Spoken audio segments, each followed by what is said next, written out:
Hey everyone, I'm Scott Cunningham, aka Scottsy Business, and today we're going to be talking about budgeting in 2022. First, I'll riff a little bit about why I really think you need to budget, why most people don't really think that it matters, and why most people don't actually do it.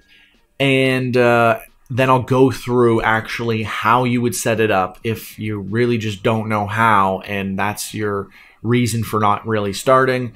And then I'll end off by sharing, some tips and tricks and things that I do and I did to save money if you need to save money. And I'm sure most people are looking for various ways that they can do that. I have some tips that are more reasonable, some that are more extreme. But the idea is you want to be able to save a percentage of your income. And based on the percentage that you're able to save, you can actually determine exactly when you can retire based on keeping up that saving percentile and then investing that money. So let's jump into it after a quick word from my sponsor. A big thank you and shout out to my sponsor Cake Wallet, which is an open source, non-custodial Bitcoin and Monero wallet that also has a built-in exchange. It's available on iOS and Android. Okay, so before we jump into it, I wanted to just talk a little bit about budgeting and the average people who do or do not budget. So according to some of the stuff that I just very briefly searched up because I was curious before I started this, in 2020, about 35% of Americans kept a budget. In 2022 now, only 32% do, which is only 3% less, but still. Interestingly enough, this does seem to correlate to some degree with reports that estimate between 50 to 70% of Americans are struggling financially. So one might assume that if 70% of Americans are struggling and 32% are budgeting, then there's probably a pretty big overlap of, somewhere in there where, okay, probably a lot more of the people who are budgeting are struggling less, and maybe in that 30% that are not struggling. But that is an assumption because I can't prove that. It's more likely due to inflation, gas costs, poor government oversight, all these things. But there's something to be said about personal accountability, and that's where budgeting comes into play. Because it's not just about like trying to save money and be frugal, which you should try to if you can. It's not even about like changing your spending. It's about knowing holistically where your money goes.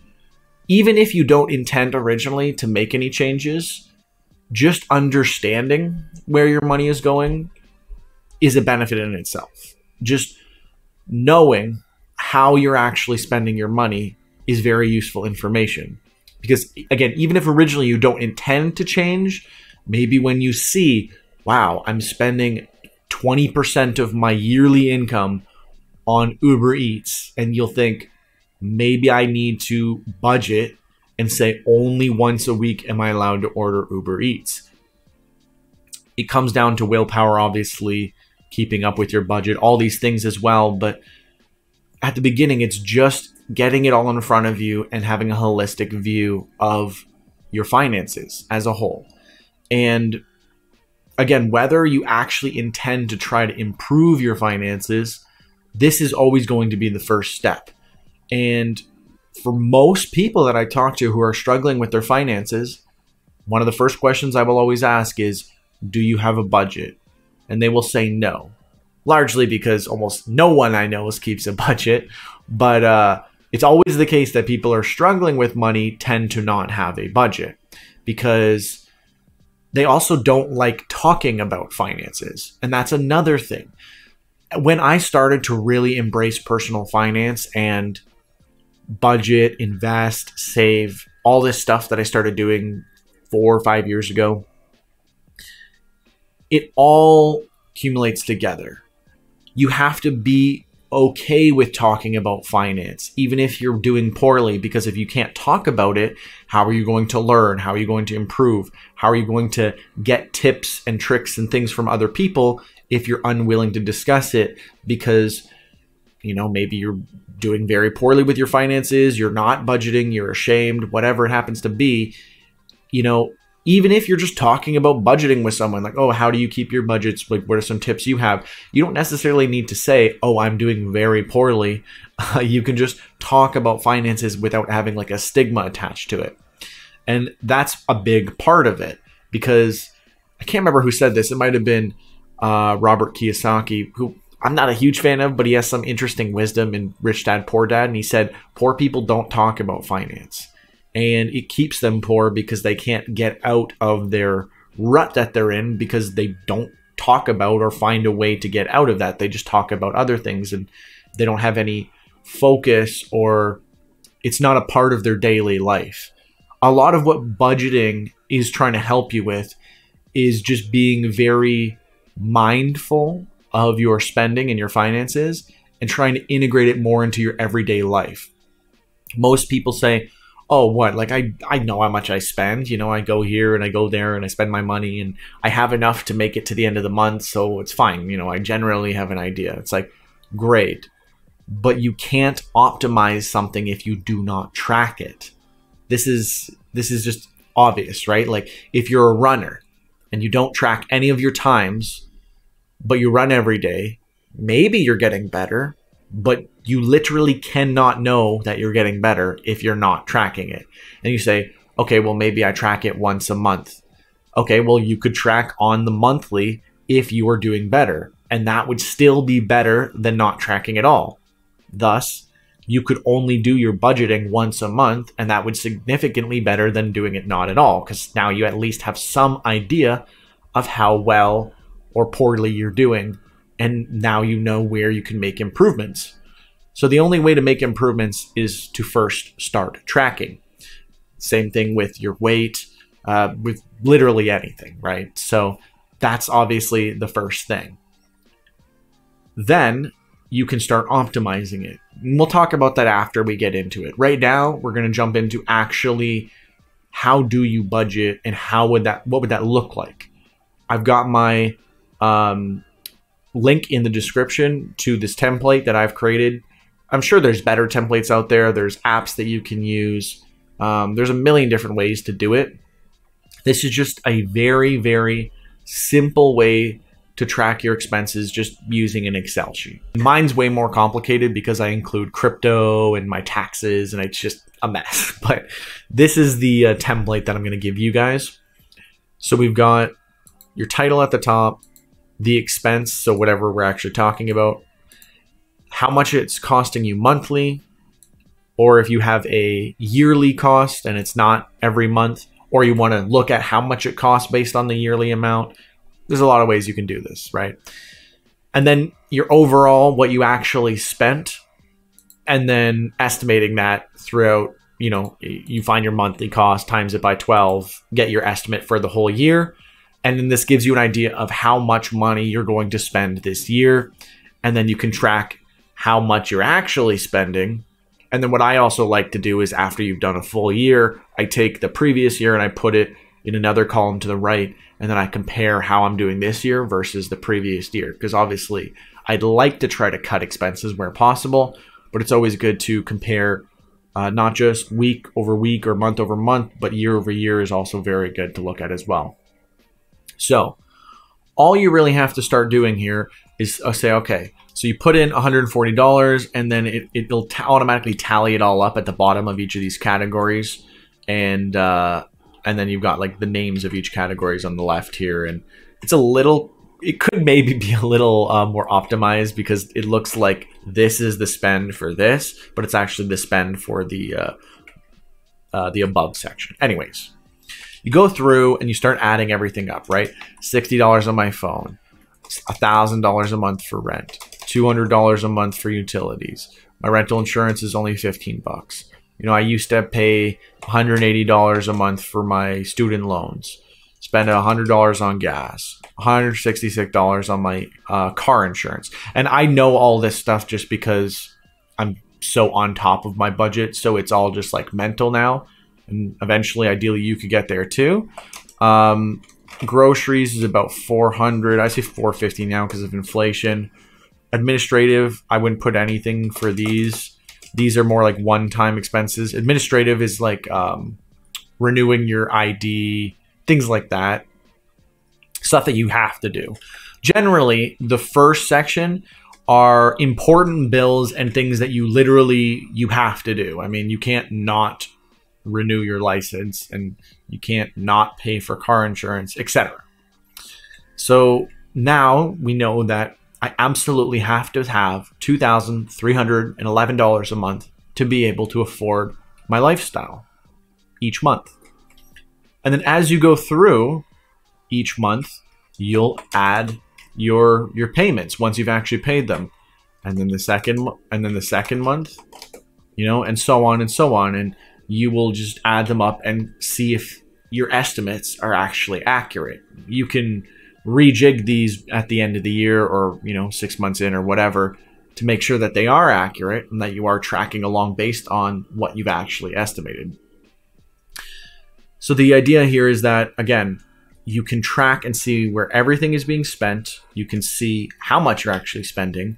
And then once you've got it all laid out, now you can say, okay, well, what if I'm able to renegotiate my car insurance to $150? And then you see automatically the change there. And now you can play with the numbers to try to move around your expenses to get the most optimal budget possible. And it feels a little, boring typing in numbers, blah, blah, blah. But when you're doing it with the perspective in mind that the less I can spend each month, the lower requirement I need to survive. And if I can save a specific amount, the general number is, if you can save 65% of your income for 10 years in a row, you can literally retire off of that when it's invested.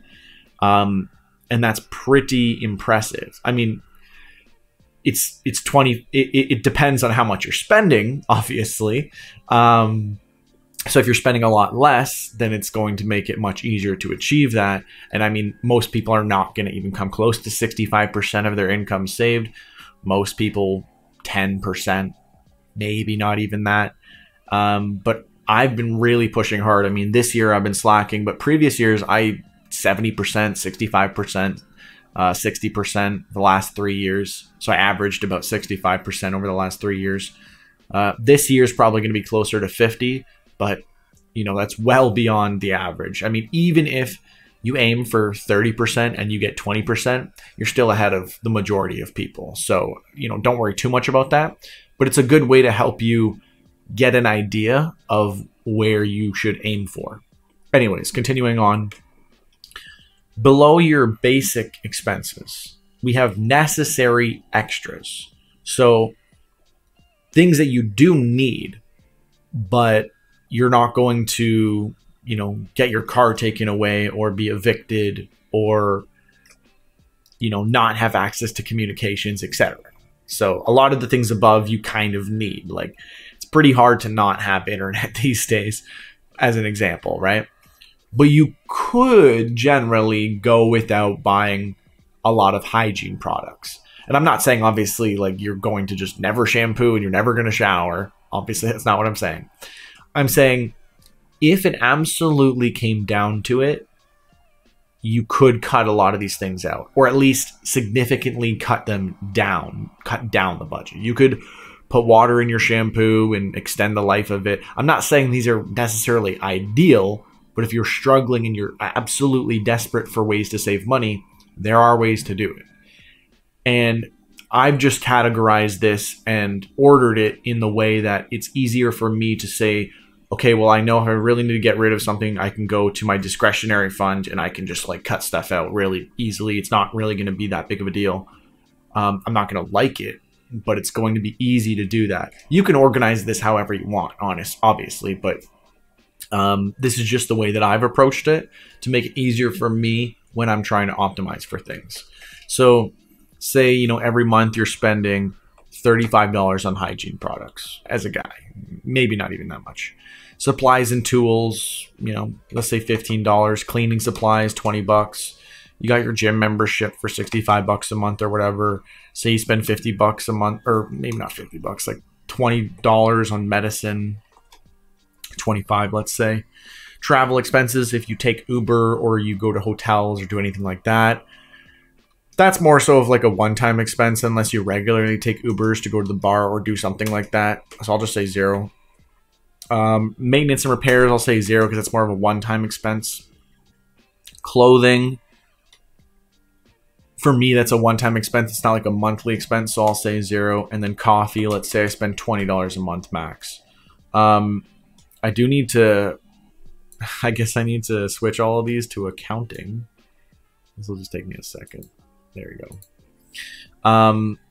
Yes, because they should already all be on accounting mode. Okay. So then now we know $180 is how much I spend a month on necessary extras. And then you can get into the more discretionary things. And then I keep subscriptions. They're discretionary as well, but I just keep them in their own section just to sort of make it easier for me to, manage the individual categories. But, not really spending on electronics regularly or miscellaneous things. That's kind of just like anything that you can't think of that goes in another category. Say you maybe get a haircut once a month for $25, $30. Luxuries, like alcohol, smoking, things like that, say $100. Gambling, I don't really gamble. Leisure is like anything, so who knows? I'll just put $50. Video games is usually like one-time purchases. It's not like a monthly thing.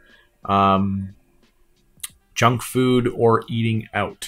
This is where most people are going to lie to themselves. So I'll put $200 to be realistic. Oh, and I have 2 miscellaneous. It's kind of awkward. I'll change that to something else. I don't know exactly what I'll change it to, but maybe I'll just get rid of it to make this simple. Home amenities, towels, things like that. I mean, eventually you're going to need to buy towels. You can do whatever you want. Maybe you have like a charity that you donate to on a regular basis, or maybe you just offhandedly donate whenever you need to. So it really depends. Not all this stuff is going to be monthly. Sometimes it's just you tracking how much you're spending, and then you want to set some sort of limit for yourself. Like say, I only want to spend, maximum $500 a year this year on electronics. So, we have that for electronics. I've got my overall estimate and then my budget limitations. Kind of the same thing, but essentially the overall estimate will change if it needs to reflect what I'm actually spending. This is what I originally set out for the year as my goals. So they're almost the same thing. This is the actual tracking of my estimate based on what I'm actually spending. And then this is like the goal that I'm aiming for. So, and your goal could just be exactly what you have here. So this could all be the same, like I sort of have it. But you can do whatever you want to do. I like to have my goals and then obviously track things and see how it all plays out. But so you can go through here and you can say what you're willing to spend on all these things. Like, I don't know necessarily what I might spend on miscellaneous items, so we'll say $100. And again, if there's anything that you aren't really sure of, there's always going to be money that's going to come up. You're going to have to balance your budget. You're not going to be 100% diligent to what you've set out to do. So say you set aside $2,000 for the whole year for balancing your budget. You go out for a couple more things, or you go on some vacation, or you go to a wedding or whatever. There's money that's got to be balanced out in some which way that you didn't originally consider, because you should try to consider everything, but you don't want to overwhelm yourself trying to come up with everything, right? So haircuts for the year, let's say like $350 or something like that. $50 a month for leisure. I'll lower that. And I'm not doing perfect math here, so don't be too upset if this is exactly 12 times what I have here. I'm just kind of like roughly doing this. Oh, well, obviously not going to spend nothing on video games. Probably $100 on gambling. And this is kind of me pricing this out for myself. So you can do whatever you think is more reasonable. This is a lot of weddings this year and things. Emergency supplies. I spent like $3,000 this year on emergency supplies. maybe that doesn't make sense for you, but I'm going to include it in here to encourage you guys to stock up, because part of being really confident with your finances is that you cover all of your venues. I've talked about this in a previous episode of all my financial backups and stuff. I feel super confident investing, having so much money in crypto, because I've got all this gold, all this cash, physical cash, cash in my bank, cash in an alternate bank account, prepaid Visa cards, gift cards, crypto Visa cards, backup crypto, just anything you can think of. Honestly, I've got every possible avenue covered for my finances in case of any emergencies or anything like that. Emergency supplies counts too.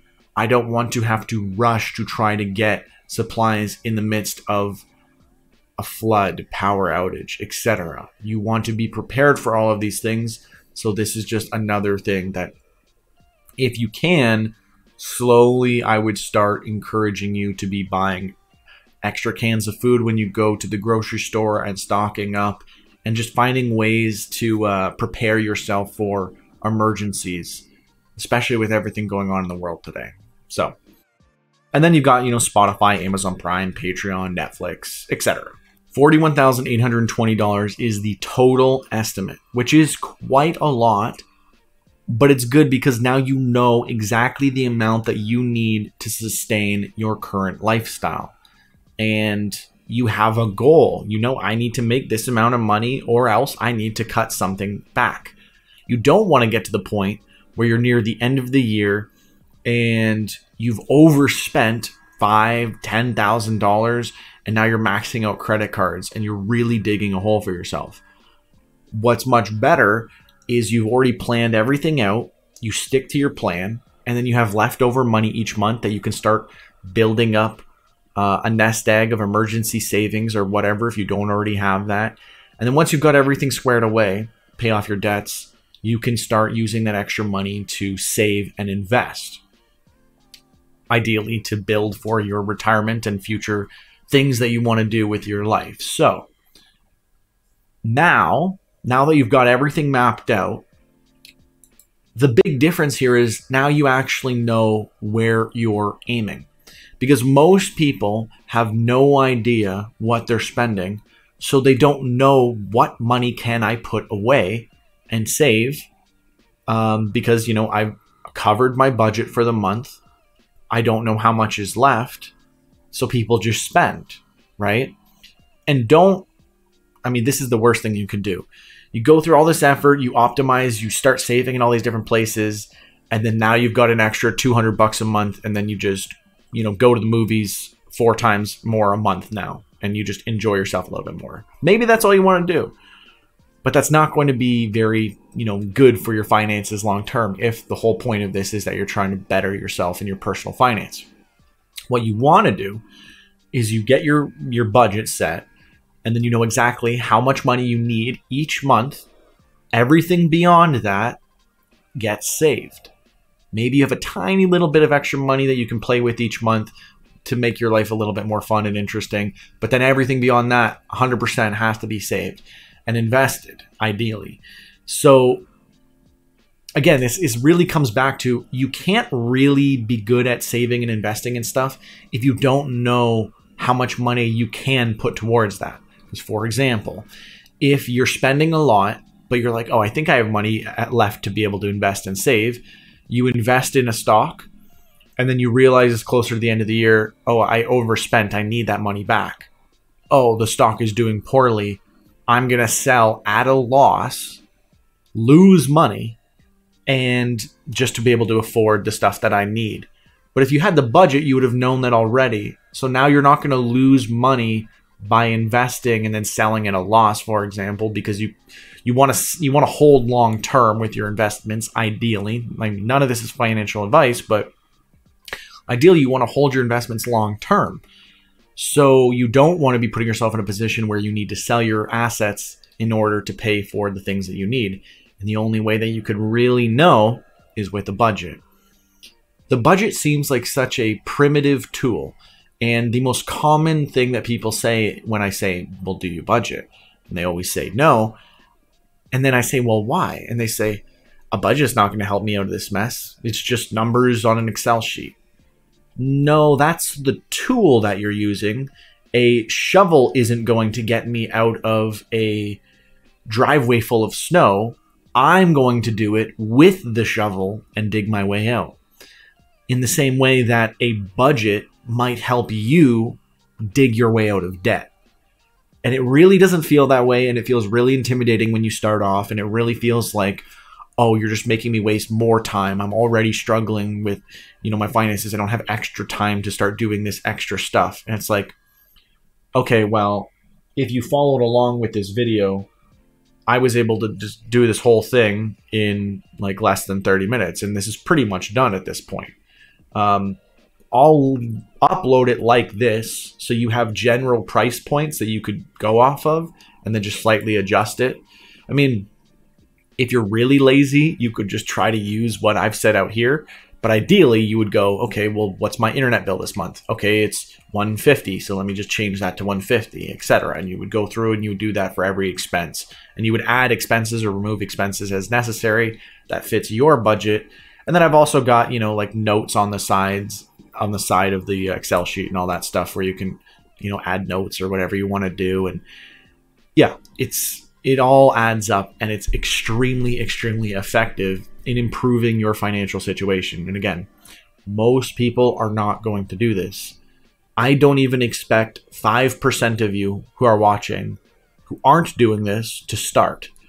But if even 1% of you do, then I'm doing some good in my mind. So that's part of what this is all about. And I've extremely benefited from budgeting.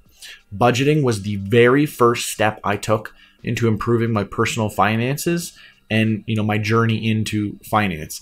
And I went from starting with basically going paycheck to paycheck, and some months even like losing money, slowly draining down my savings, to completely flipping it around. I understood how much I needed to save every month with my budget, and I started executing on that. And it makes it really, really easy to, okay, maybe if I do this little side hustle and I'm making an extra $500, then I can, do this thing or move this around, and I can get to my goal faster. And, you can play around with the Excel sheet to find little optimizations. Like you think, okay, well, maybe if I just spent a little bit less on this, what would that look like for my overall budget? It's like, wow, I'll save $1,000 for the whole year. Or you look at your budget and you go, my God, I'm spending $5,000 a year on alcohol. Like $5,000 a year could be, doing so much more for me. Maybe I need to check myself and maybe make a change. All these kinds of things. It's very, very hard to see that without putting it all down and having this holistic view of your entire budget and all your finances all together. Again, most people are not going to opt in for this. Most people are going to think this is a waste of time. And that's why most people are financially struggling. I mean, I'm not saying it's because you're not budgeting, but it's the mindset attached to people who say, oh, I don't need to budget, or budgeting can't do anything for me. That's the mindset of someone who stays poor because they're not trying to use tools, financial tools, to dig their way out of their situation.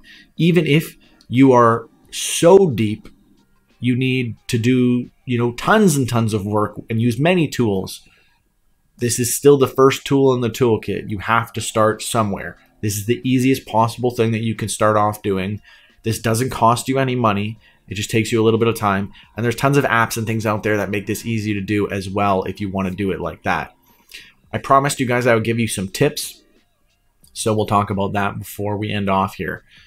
Previously, when I was, saving close to 70%, I was living like dirt. I didn't have a car. I was doing everything I possibly could to save money. I was living with multiple roommates. I'm 27, so I was living, late into my 20s with multiple roommates. All these different ways to save money. And it absolutely works. Before I took my personal finances seriously, as I said, I was living paycheck to paycheck. Now I'm up to about $175,000 in the last few years. And I could have never, ever imagined getting here in such a short time. But it's only possible with financial discipline and using these kinds of tools to actually get there. So I think that's a success story. Some people might look at that and say that's actually not that much money. Some people might look at that and say, like, that's a dream for me to be able to get $175,000 in a few years by practicing extreme financial discipline. Some other ways that I was able to save money was not drinking coffee unless I made it from home, using Keurig cups. You can get even more. You can save a lot more just by doing actual ground coffee and stuff. Switching your insurance, renegotiating your insurance, canceling your subscriptions, trying to renegotiate anything that you possibly can, your internet, threatening to switch and seeing if you can get a lower cost, whatever method. There's so many different ways to save money. You can get really extreme like me. When I had juice, I would only pour half the glass of juice and half the glass of water. So, go buy orange juice. It's $6. Now I'm basically getting 2 jugs for the cost of 1. Simple little things, they do add up. And I'm living proof that that's absolutely true. I was doing everything I possibly could to save money. I only wear black shirts, as you guys might notice. I still do a lot of these things. There's so many different things. It's almost hard for me to come up off the top of my head, because to me, it's just everyday normal life. Like, just you only wear black shirts that are cheap from like H&M or something, and you're not wearing expensive clothes. You're not buying expensive coffee. You're not buying expensive anything, really. The only time that you really put money into something is if you know that it's going to bring you a lot of value inherently by doing that. So, for example, if you buy cheap, kitchenware, like cheap pots, and then they get all mucked up, and then you have to buy new pots not long after, but it would have been cheaper to buy slightly better pots because they would have lasted longer. You don't want to be cheap like that, because you end up spending more money in some cases. You want to be frugal, which is finding ways to save money where possible, but it's always a cost to value analysis, like a cost benefit analysis, where you say, okay, well, if I spend more, is this going to do more for me? For example, even spending money can help you save money. So I'll give you an example. This probably won't be for a lot of people, but for some people. For people who work from home and they work a lot of hours, like entrepreneurs, you might actually be able to make more money by ordering your groceries with something like Instacart, for example, like I use. I order my groceries, and that time that I save, maybe it costs me an extra $20 to $50 to order my groceries. The time saved that I could work on important projects and things that I need to do in that day, that's going to make up for it. Because, it'll take me like hour and a half to go to the grocery store, get everything I need, come home, unpack it, et cetera, et cetera. Plus, you're going to spend money on gas. There's a lot of other inherent costs. And, when I didn't have a car, obviously, that was part of it. So ordering groceries can save you a lot of money, because then I didn't need a car. I didn't need car insurance. I didn't need gas, etc. I know a lot of places don't have places where you can order groceries, but this is just one example. It's not prescriptive. It's to get you thinking in your mind, okay, well, where could I potentially spend money to save money? Because again, you don't always think about frugality as you could spend money to save money. There's a lot of ways to save money, and the last way that people think of is spending money to save. But that is possible if you're extremely effective with how you execute. There's a million ways that you can save money. I'm sure I'd love to hear what you guys are doing in the comments below to see how you save money. And, I would love to eventually get to the point where I'm like homesteading. I got like chicken coop and growing my own food and everything like that. That is the absolute end goal, where I can save as much money as possible, lower my lifestyle to the lowest common denominator that I can tolerate, and then go from there. There's also something to be said that I've talked about a lot previously, which is called sensory adaptation. And I'll just briefly cover this before we end off. Sensory adaptation is how you adapt to your lifestyle, more or less. And I mean, that's not the actual definition. Sensory adaptation is your senses will adjust over time and everything will normalize. So how I would apply this is if I start cutting my juice with half water, originally it tastes watered down. But after about maybe a month, maybe 2 months, that's just normal juice now. And someone gives me juice, it will taste too sweet to me. My senses will have adapted. And because originally, people say, oh, well, I don't want to cut my juice. I'll like the juice less. You do originally, and then your senses adapt. And then that's just what juice tastes like. And then you're not losing out. You're not missing out on anything. You don't have to like sacrifice and miss out to get these things. So eventually you will adapt. Your body will adapt and it won't be a big deal. So things that might seem annoying to do at first, you will get used to it. I got used to not having a car. I got used to all these things. It wasn't an issue. You just get used to it. And it sounds really like challenging, obviously, at first, but you do get used to it. This also works the other way. If you buy a new car that is more expensive and better than your old car, for the first 2 months, you'll be like, this is so great. I love this new car. After 2 months, your senses will adapt and this will just be my car. And it won't be that great, new, amazing car. It'll just be how I get from A to B. So with that in mind, if you truly understand this concept and you really internalize it, you will know that there's no reason for you to buy a nicer car because you are going to get used to it and you will not appreciate it that much after a short period of time. So this will help you stop yourself from unnecessarily upgrading things in your lifestyle and spending more money. And this will help encourage you to downgrade things in your life where possible because you will get used to that too. Regardless of what you do, you're highly likely to adapt and get used to it because the most successful species are the most adaptable species, not the strongest, not the smartest, etc. It's the most adaptable. So the best finances or the best people with personal finance are likely not necessarily the smartest people because you could be smart and have bad willpower, or the cheapest people because you could be really cheap and save a lot of money, but then you don't make much money. It's the people who can adapt the best to the current situation that they're in and then, go from there. So that's pretty much everything for me on budgeting. Let me know, does this make sense? Am I, puffing steam here? Am I making sense? Do you think I'm overestimating anything, underestimating anything? I'd love to hear how you guys are saving money. How are you budgeting? Do you budget? Do you see that most people aren't budgeting, or do you know a lot of people who do budget? I'd love to see, are these stats actually matching up? Let me know in the comments below.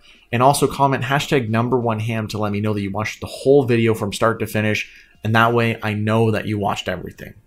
Anyways, that's everything from me. Thank you so much for watching. I'm Scott Cunningham, aka Scottsy Business, signing off. Cheers.